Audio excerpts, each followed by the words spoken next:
ምዕራፍ 4 ክርስቶስም በሥጋ ስለኛ መከራን ስለተቀበለ ከእንግዲህ ወዲህ በሥጋ ልትኖሩ በቀረላችሁ ዘመን እንደ እግዚአብሔር ፈቃድ እንጂ እንደ ሰው ምኞት እንዳትኖሩ እናንተ ደግሞ ያን ሐሳብ እንደ ዕቃ ጦር አድርጋችሁ ያዙት።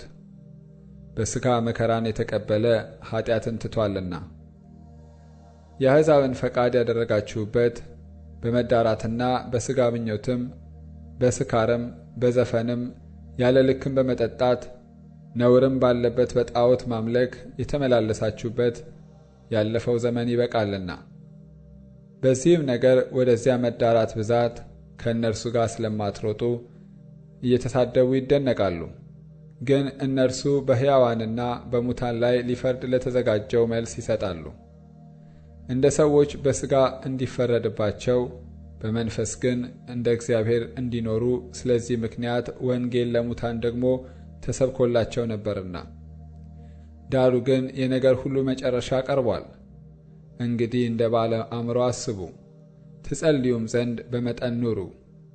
ፍቅር የኃጢአትን ብዛት ይሸፍናልና ከሁሉ በፊት እርስ በርሳችሁ አጥብቃችሁ ተዋደዱ።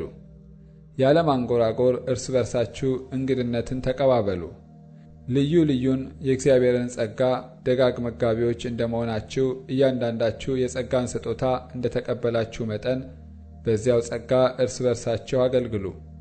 ማንም ሰው የሚናገር ቢሆን እንደ እግዚአብሔር ቃል ይናገር፣ የሚያገለግልም ቢሆን እግዚአብሔር በሚሰጠኝ ኃይል ነው ብሎ ያገልግል።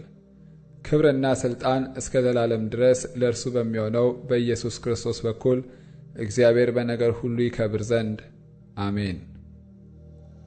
ወዳጆች ሆይ በእናንተ መካከል እንደ እሳት ሊፈትናችሁ ስለሚሆነው መከራ ድንቅ ነገር እንደመጣባችሁ አትደነቁ።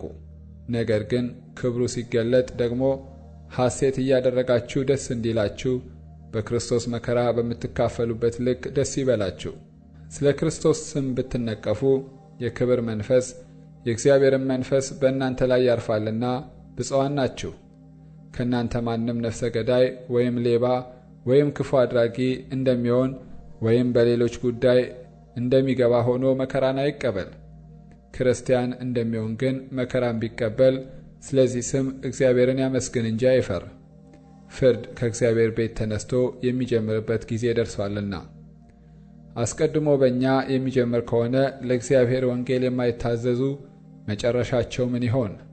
ጻድቅም በጭንቅ የሚድን ከሆነ አመፀኛውና ኃጢአተኛው ወዴት ይታይ ዘንድ አለው? ስለዚህ ደግሞ እንደ እግዚአብሔር ፈቃድ መከራን የሚቀበሉ መልካምን እያደረጉ ነፍሳቸውን ለታመነ ፈጣሪ አደራ ይስጡ።